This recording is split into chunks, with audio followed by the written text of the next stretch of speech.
Oh, pernikahan antara Ali sama Fatimah.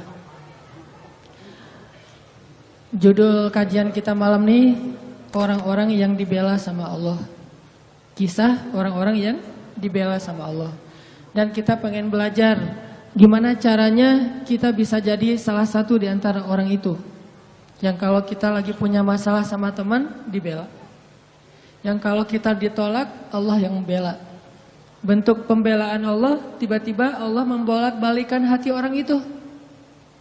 Dan buat Allah membolak-balikan hati itu lebih ringan dari kita membolak-balikan telapak tangan. Ada yang susah bolak-balik telapak tangan? Duh susah nggak ada kan ya? Gampang banget kan? Segampang itulah, bahkan lebih dari itu buat Allah untuk yuqallibul qulub, membolak-balikan hati. Buat teman-teman ya yang di sebelah selatan masjid, mohon bersabar, jangan memaksa masuk supaya semuanya nyaman. Kan ayatnya berlapang-lapanglah dalam majelis. Jadi berikan tempat untuk orang yang sudah masuk duluan. Mudah-mudahan yang di luar dapat pahala lebih karena bersusah payah untuk datang dan ternyata tempatnya agak jauh di mata. Enggak, blunder. Aneh. Oke, lanjut. Lupa Buat Allah membolak-balikan hati itu lebih gampang dari kita ngebolak-balikin tangan kita. Gampang banget nih. Jadi nggak ada yang di mata Allah atau dalam persepsi Allah ada hati yang kayaknya nih susah banget nih dibolak-balik. Jadi kamu mending nggak usah ke situ lagi deh. Saya juga kewalahan ngebolak-balik hati dia. Enggak, mudah. Terus kenapa ada yang dibiarkan, ada yang dibalikan hatinya? Karena ada yang pantas, ada yang tidak pantas. Jika kita sudah punya kepantasan, Allah akan balikan hati kita kepada kebaikan. Allahumma habbib ilainal iman wa zayyinhu fi qulubina wa karrih ilainal kufra wal fusuqa wal isyan waj'alna minar rasyidin. Hafal doa itu? Nanti cari di YouTube lah ya. Ya Allah, jadikan kami cinta kepada amal soleh dan jadikan rasa cinta itu indah di dalam hati kami. Jadikan kami benci kepada dosa dan jadikan kami termasuk orang-orang yang mendapat petunjuk. Allah bolak-balikan. Gitu juga dengan hati calon mertua. Gimana pun dia ngeblok, nggak boleh masuk lah, gerbangnya digembok segala macam. Cuma gerbang. Mau 1000 lapis gerbang, kalau hatinya dibalikin, hilang semuanya tuh. Gampang banget kan? Buktinya malam ini nih. Allah membolak-balikan hati kita. Yang tadinya punya macam-macam rencana pada malam minggu, akhirnya Allah balikan hatinya, udah ke Masjid Agung aja deh. Bukan karena saya, bukan karena pemuda hijrah, bukan karena teman-teman panitia, tapi karena Allah mengikat hati kita, mengarahkan hati kita untuk bisa datang ke masjid. Sehingga ribuan anak muda tiba-tiba memakmurkan dan meramaikan majelis ilmu.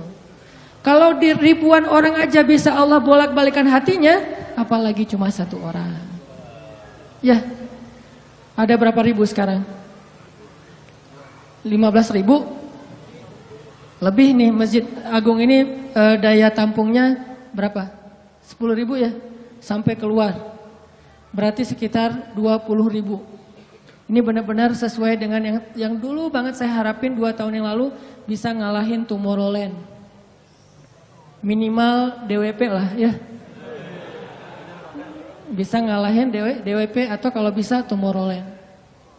Saya pernah kemarin tuh acara taklim di Pekanbaru, An-Nur.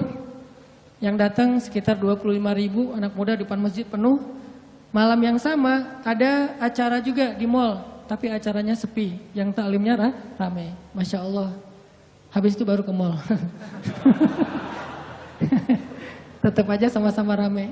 Intinya teman-teman mudah buat Allah. Sama kayak Allah membolak-balikan hati Nabi Muhammad, mertuanya Ali bin Abi Thalib. Padahal udah yang datang itu kurang keren apa coba? Abu Bakar. Secara fisik terkenal Abu Bakar itu orangnya putih, nggak terlalu gemuk, jadi badannya tuh bagus. Terus orangnya dermawan, akhlaknya paling mulia dan nggak pernah syirik sejak zaman jahiliyah. Di antara sahabat Nabi yang gak pernah melakukan dosa syirik sejak zaman jahiliyah, Ali dan Abu Bakar. Malah Abu Bakar tuh waktu kecil pernah diajak sama ayahnya untuk nyembah patung. Begitu ayahnya selesai ibadah nyembah patung pergi, itu patung diludahin sama Abu Bakar. Dilemparin kotoran sama Abu Bakar. Apa sih lo patung doang masa disembahin? Kalau lo bisa balas gua, coba lo balas, dilemparin. Ternyata gak balas. Dari kecil juga Abu Bakar itu udah gak pernah syirik. Orang yang sangat terjaga hanif. Dan julukannya juga sama dengan julukan Nabi Ibrahim, Siddiq. Wadhkur fil kitab Ibrahim innahu kana siddiqan nabiyya. Ibrahim Siddiq, Abu Bakar Siddiq, sama nih. Bahkan Nabi sering membandingkan Abu Bakar sama Ibrahim. Engkau wahai Abu Bakar seperti Ibrahim. Engkau wahai Umar seperti Musa. Ya iyalah Umar ya. Musa kan gak sengaja noel orang langsung meninggal kan ya. Ngelihat Bani Israel agak ramai gitu, lagi mau gelut sama orang Kipti. Karena Musa kasihan kepada Bani Israel yang lemah, akhirnya dia cuma ditakol dikit lah si orang Kipti ini teh. Cuma apaan sih lo? Meninggal. Belum diginiin, baru gini doang coba. Jadi kalau dulu ada ultimate fight, kayaknya Musa tuh juara bertahan tuh. Nah kalau di zaman Nabi orang kayak Musa, Umar. Jawara Quraisy. Kalau ada yang macam-macam sama Umar, lo berani sama gue. Nih lo lihat nih.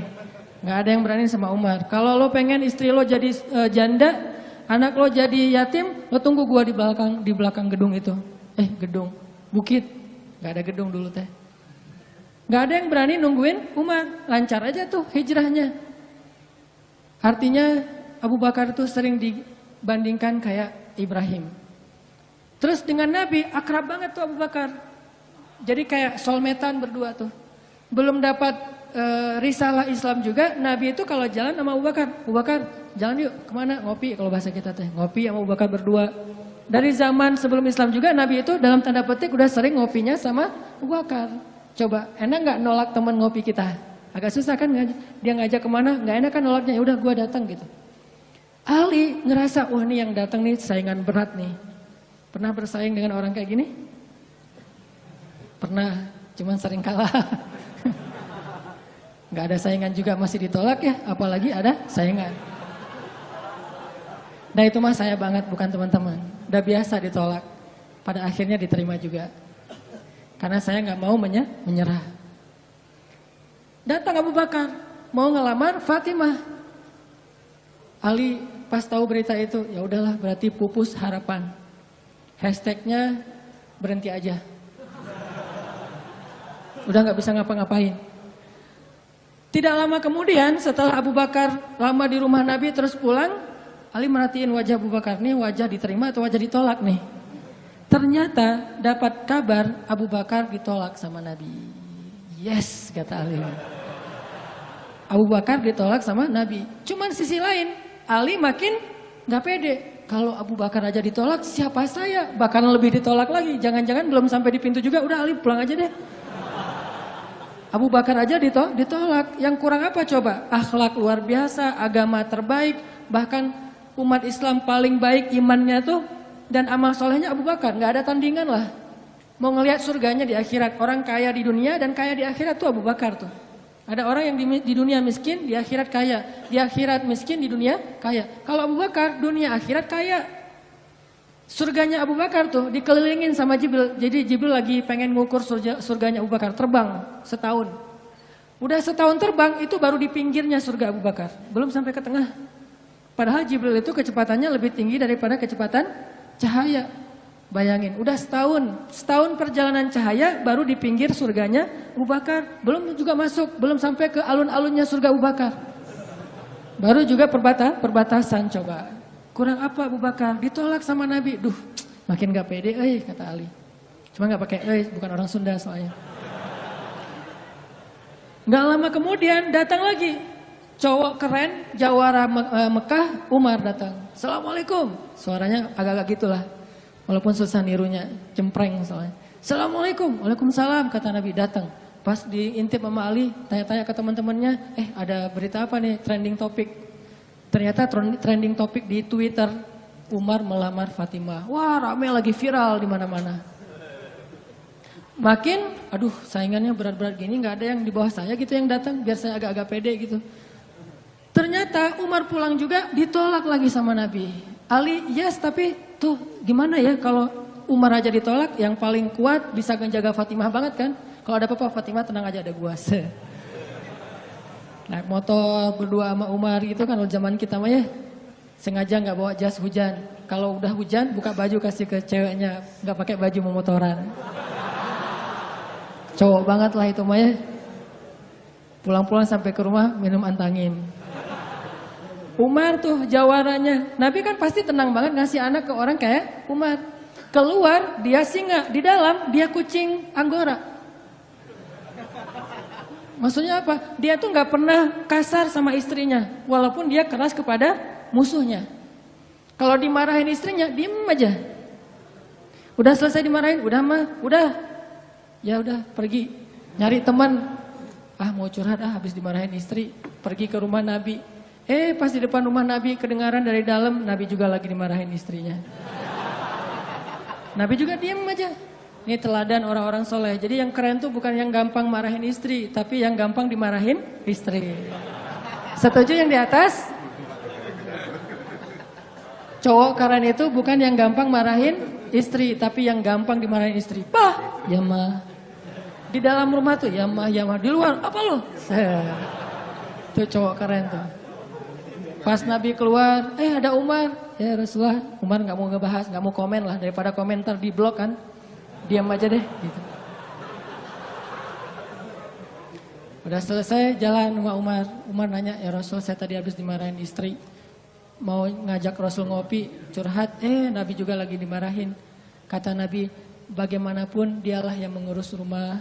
Dia yang mengurus aku, keluargaku. Nabi nyebutin kebaikan-kebaikan istri. Nggak mau nyebutin, dasar emang perempuan emang kayak gitu ya. Saya tuh Nabi loh, masa Nabi dimarahin? Kamu paham gak sih perasaan aku? Gitu. Nggak, Nabi nggak ngomong kayak gitu. Nabi cuma membicarakan kebaikan istrinya. Umar yang datang ditolak. Akhirnya Ali udahlah, mau kayak gini mah kayaknya udah nggak mungkin deh. Abu Bakar ditolak, Umar ditolak, berarti ada standar di atas mereka berdua. Yang kaya raya ditolak, yang paling eksis berpengaruh, jawara ditolak. Nah saya nggak punya dua-duanya, masih kecil soalnya. Nanti kalau dia udah dewasa, Ali emang jawara juga tuh. Malah gladiatornya Nabi kan, ketika orang nggak berani menantang seorang musuh, Ali yang berani. Saya Rasulullah, Ali itu. Akhirnya Ali diam-diam aja, udah nggak mau ngebahas lagi tentang Fatimah. Udah aja tutup bab tentang Fatimah. Sekarang yang lain aja deh. Tapi teman-temannya ngegojlokin terus. Ali. Kalau bahasa kita jomblo gitu. Dibully terus. Ustadz posting bully. Teman ngomong ngebully. Pokoknya bully nasional aja. Karena dibully-bully terus, akhirnya Ali memberanikan diri. Ya udah datang deh bertamu. Pokoknya malam ini diterima, ditolak. Walaupun kemungkinan besar ditolak, saya harus datang dulu nih sama Nabi. Beraniin diri, gak usah majang mikir. Datang. Assalamualaikum, waalaikumsalam. Ali masuk. Nabi kan senang banget sama Ali ya. Kesayangan Nabi banget lah pokoknya Ali tuh. Duduk, ada apa Ali? Enggak, cuma pengen silaturahim. Nggak ngomong apa-apa coba. Cuma pengen silaturahim. Nabi sehat, mau diambil air hangat. Pokoknya gitu-gitu aja. Ali ada apa? Enggak ada apa-apa ya Rasulullah. Cuma kangen aja pengen duduk sama Nabi. Kayak gitu aja terus. Lama-lama Nabi kan paham. Dan Allah yang kasih wahyu. Ali, kamu gimana sama Fatimah? Langsung Fatimah. Kebayang gak sih perasaan kita tuh sama orang yang kita kayak udah ngeklik banget, udah habis-habisan, pokoknya kalau gak dia saya mending gak usah nikah deh, gitu ya. Kalau gak dia mending saya jomblo aja seumur hidup. Kalau gak dia mending saya bunuh diri aja. Udah gitu bunuh dirinya gak mati lagi kesangkut di tiang listrik. Ali itu udah hatinya tuh udah kena banget sama Fatimah, dan itu karena Allah yang mengikat hati mereka berdua. Pas Nabi bilang gitu, Ali langsung curhat. Ya Rasul, ya saya pengen, tapi saya nggak punya apa-apa. Kata Rasul, kamu punya apa? Saya di rumah tuh cuma punya 3 barang. 1 pedang, 1 onta, 1 baju besi. Nggak punya emas, nggak punya apapun. Kata Nabi, kalau pedang kamu butuh untuk berperang. Onta kamu butuh untuk mengangkut air. Ya udah deh baju besi aja, bawa ke sini baju besinya untuk jadi mahar buat Fatimah, beneran Rasul baju besi? Itu bajunya besi loh Rasulullah, bukan yang tangan kayak gitu apa cincin. Gak apa-apa kata Rasulullah. Keluar Ali, Allahu Akbar, Allahu Akbar. Orang-orang pada heboh, langsung muncul lagi trending topik hashtag Ali diterima. Coba, kata Nabi, wahai Ali, bergembiralah, berbahagialah. Sesungguhnya sebelum aku menerima kamu, Allah sudah menikahkan kamu dengan Fatimah di langit. Ini orang yang dibela sama Allah.